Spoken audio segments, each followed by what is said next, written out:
everyone, and welcome to chapter 10. This week, we're going to take a look at motivation. So, like every week, we have homework and we have a quiz. And then there's also this week a discussion board. So, the discussion board is pretty straightforward. If you have any questions, please feel free to reach out. But I think the topic and the assignment is pretty straightforward. We're just going to talk a little bit about a scenario with a motivational speaker and your thoughts and opinions on that. Remember to get full credit on the discussion board. There are no right or wrong answers, just one that has a lot of elaboration, and shows some critical thinking. So regardless of your opinion, it doesn't matter. As long as you can demonstrate that you have critical thinking and you supported your thoughts, then you should get full credit. And don't forget to respond to others. Awesome. All right, let's go ahead and take a look at this week's chapter.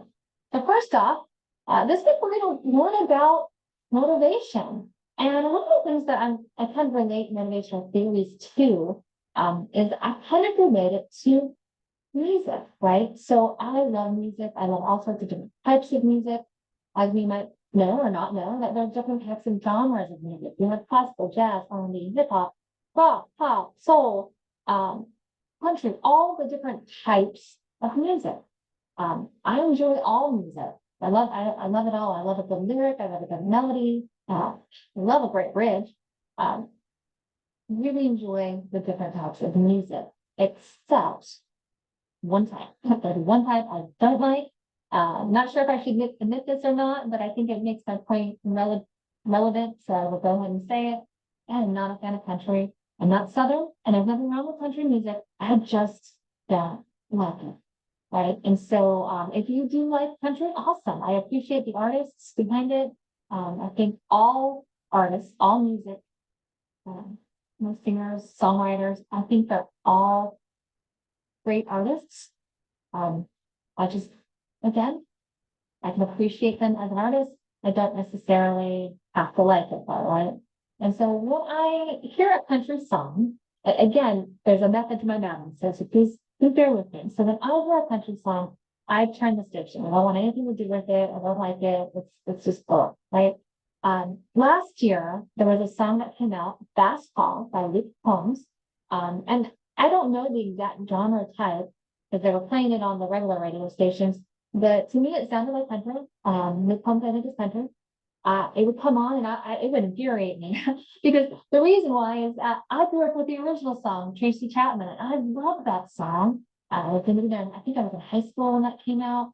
I absolutely love that song and it resonated with me. Everything about that song it was a great song. And then when I heard his version, I didn't like it. But there's a point to all of this. The point being that eventually, I learned his backstory. Because I was watching, I think, the Grammys. I was watching music. I love music, so I watch all the things.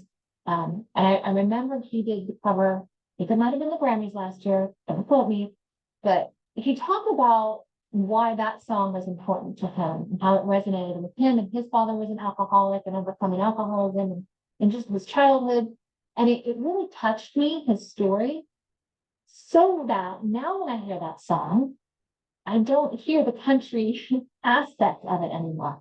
I know the background of the song and why he's done it. And so now when it comes on, now I still love the original version. Tracy was, that's the one for me. However, when I hear his now, I don't turn the station. In fact, I sing along with it. So why am I telling you all this? Way too much information. It's really not. The reason why I'm telling you this is that sometimes in order to feel a connection with source material, such as motivational theories, it's important for you to understand the background of it.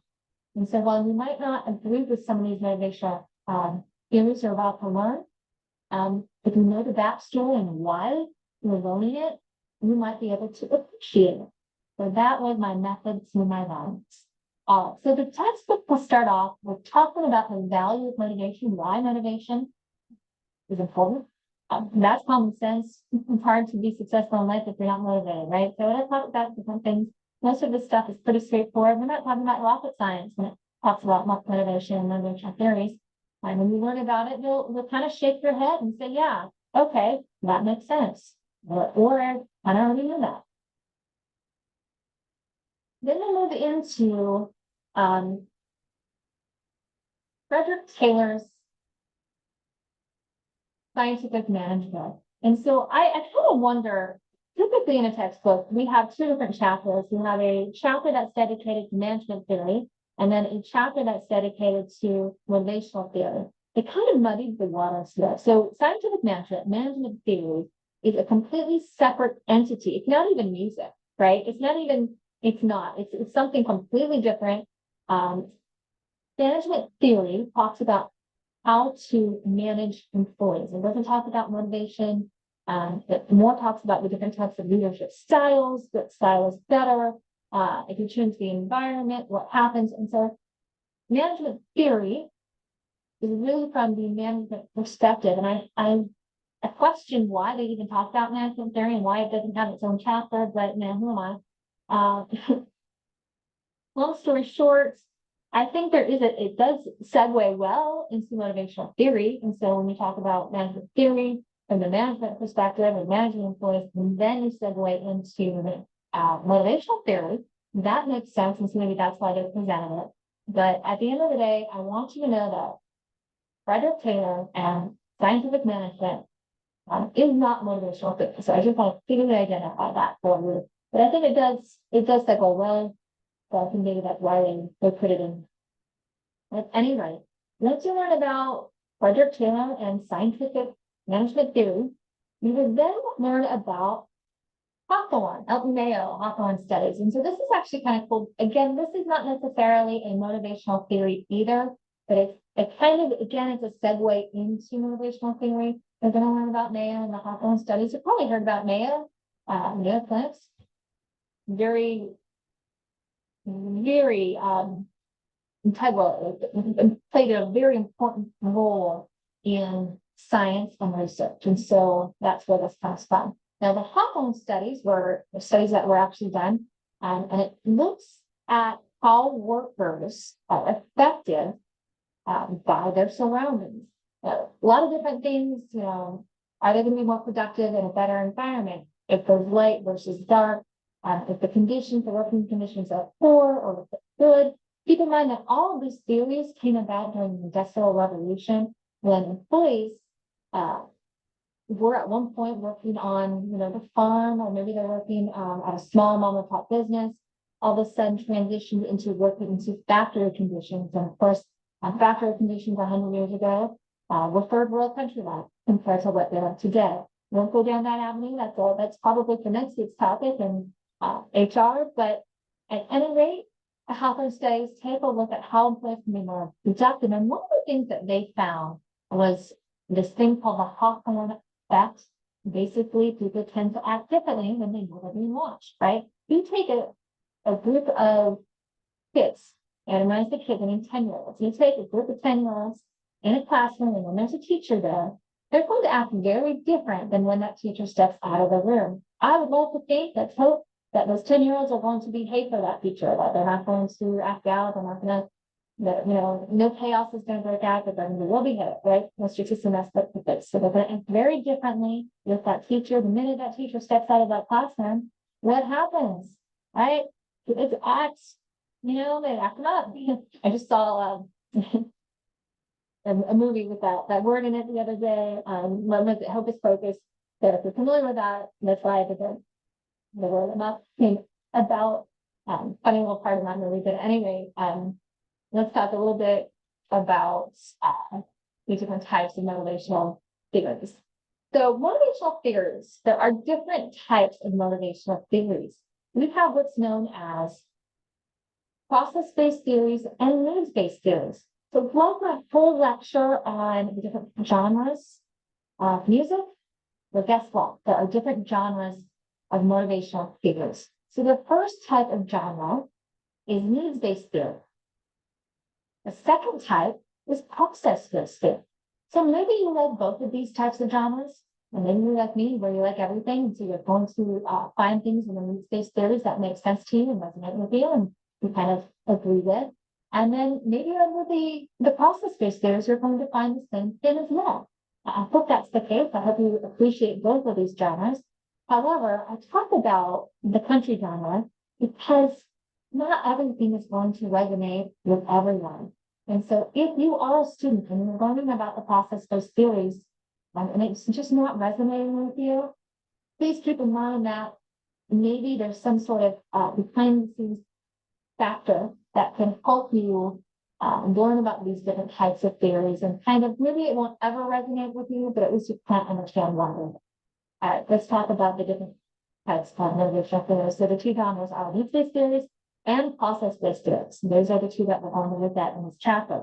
Needs-based theories are just that. These are proposed theories that motivate employees in the workplace by internal needs, right? And not always internal needs, external needs as well. So they are our needs that have to be met in order for us to feel motivated to do well. So let's go ahead and take a good example of this. Let's say you have a written assignment due this week, or a discussion board. We'll talk about the discussion board that's due this week. You have a discussion board that's due this week. You sit down, you do the discussion board, and you realize you are hungry, starving, tired, you have a headache, you're thirsty. I don't know, all the different types of physiological needs that you might have are getting in the way of you doing this discussion board. It's going to be very hard for you to be motivated to do that discussion board if you're hungry, you're tired, thirsty, any of those things, right? And so Maslow, he's talking about a different types of needs in his hierarchy of needs, right? So he starts off by saying, in order for us to sit down and do this discussion board, we are going to have our physiological needs met first. Food, water, sleep, shelter, right? And then as we move up the ladder with how difficult the assignment is, there might be other needs that might need to be met in order for you to feel motivated to do that discussion board. And not all discussion board posts, or not all assignments need to go up all these different ladders, if you will, for all of these different needs to be met, but it's just an example for it. So again, on page 255, it talks about Maslow, this hierarchy of needs, all of them with a needs-based theory, basically saying, we're for us to feel motivated, we want to have certain needs met first, and then we move up the line. And so it starts off with physiological needs, and then it moves up to safety. You have to feel safe in an environment. Your social needs as well. There's esteem, which has to go with how we feel we are doing in that class. Do you feel confident? Do you have that self-esteem? Are we confident in of importance of our role in doing this discussion board? If we don't feel good about ourselves, how motivated are we going to be? And then last, self-actualization. So you can learn about that very first needs-based theory, which is Maslow. Now, the second needs-based theory that we will learn about is first book. Now, there are a lot of other needs-based theories, ERG theory and McClellan.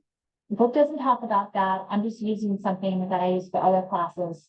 ERG and McClellan, those are needs-based theories. You don't need to know those. If you want to learn about them, you certainly can. But Herzberg is the other one that you learn about. Herzberg has a two-factor theory. He's saying, I like what you did here, Maslow.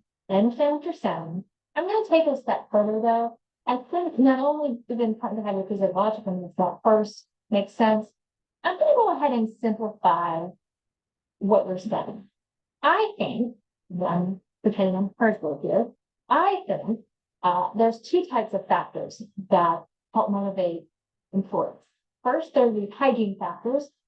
Hygiene means external. So when you think of hygiene, you might think of brushing teeth or taking a shower. But in fact, hygiene means external. And so there's these external factors that will help an employee be motivated, right?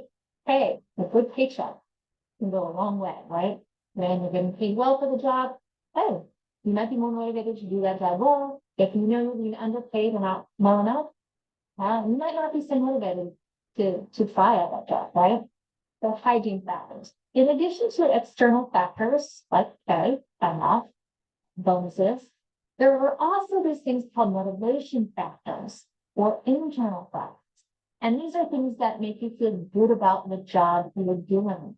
So you have to feel good about the job you're doing in order to feel motivated. So there's two types of factors, and a lot of times they're both come into play. They're both needed for motivation, both external and internal factors. And so really that's part of it. The Maslow has the 5 hierarchy of needs. Herzberg says, I like what you did, but I'm going to go ahead and simplify it. It's just external, internal factors that help us feel better. So again, these two are needs-based theories. Looks at what we need in order to feel motivated. That's the first type of genre. The second type of genre is process-based theories. The process-based theories is a little bit different. This takes it from a more scientific human development standpoint. Basically saying our minds or our decision-making helps us stay motivated, right? So you have process-based theories, talks about the process, if then that, right? If this happens, then I will be motivated. Let's take a look at the different types of process-based theories. We have equity theory and expectancy theory. Equity theory, well, that has to come into fairness, right? If I were to look at the left side of the room, let's say I'm in a classroom and I'm looking at my students. All right, everyone to the left, you're going to go ahead and be treated however you do. You know, if you come to class and if you participate, I'm going to grade you fairly. You know, as long as you put the effort in, you're going to do well in this class. Awesome. All right, the right side of the room, guess what? I'm going to go ahead and give you C's no matter how hard you try. The left side of the room is going to go ahead and be treated fairly, but the right side of the room is going to go ahead and treat you fairly. You're never going to get an A in this class. You're never going to get an B in this class. I don't care if you attend every single class, you participate, you do everything perfectly. You are not getting above a C in this class, right? So those students to the right might feel like they're being treated unfairly compared to the ones on the left. How motivated are they? Proud of them? Not very much. And so if you've ever had a job and you had coworkers who are treated unfairly, maybe better than you, kind of hard to stay motivated and do a good job that when no matter what you do, it's not going to be enough, right? So that's what equity theory says. You have to feel like you are being treated fairly in order for you to feel motivated. Again, that comes down to a process in your mind from this decision making. You have to decide, am I being treated fairly? If so, then I'm going to go ahead and be a little bit more motivated to try to do well. The second type of process-based theory is expectancy theory. This one I use a lot for students. A good example is final exam is coming up, right? And you know that no matter how hard you try and study for that final exam, you are not going to do that. That the material is too difficult, it's too hard. You're already failing in class, doesn't matter. You could try your hardest, but no matter what, you're going to fail that class and fail that final. I'd like to know, is that student going to be highly motivated to study or not, right? But what if you take a student who has an A in the class, who's doing well, they know that they can do well because they've done well all semester, they want that A, and so they expect that if they study, they're going to get that A. Well, how motivated are they to study? They're going to be a heck of a lot more motivated to study than the other student who's failing. No matter what they do, they're not going to pass the class. And so that's really where expectancy theory comes in. If you expect to do well, you're more apt to try. If you expect to fail, then you're not going to try at all, right? And so those are the two process-based theories that we will learn about. Now, there are more process-based theories. The textbook doesn't talk about them. Reinforcement theory, which we all know about reinforcement theory, right? Positive reinforcement, negative reinforcement, you know, reward versus punishments. Think about when you were 5. Sometimes you were punished for bad behavior. Sometimes you were rewarded for good behavior. And that's really all reinforcement theory sticks. They can talk about it in textbook, which I think is too bad because it's a theory that's been around for a very long time. Skinner, if you've taken social sciences before, psychology class, you've learned about reinforcement theory and Skinner. It's one of those, you know, fundamental theories. And I'm not quite sure why they're not talking about it, but they're not. But again, reinforcement theory is a type of process. So let's go ahead and wrap that up. I'll let you go on the way. So again, there are two genres of motivational theories. There's needs-based theory, process-based theory. The needs-based theories have to do with workers' needs, and we're talking about Maslow and Herzberg. The process-based theories talk about expectancy and equity theory, two of each. Now, in addition, we're going to learn about McGregor's theory X, Y, and then Ortiz's theory V, which is theory Z. Really doesn't have to do with process-based or evidence-based, it's kind of its own motivational, falls under its own category, and then of course goal setting as well as falls under its own as a part. All right, if you have any questions, please feel free to reach out. Let me pop back over there, make sure you're getting all the things that you need to get before I let you go. So again, we just have the homework, the quiz, and then the discussion board. And that's it. All right, thank you so much, everyone. Take care.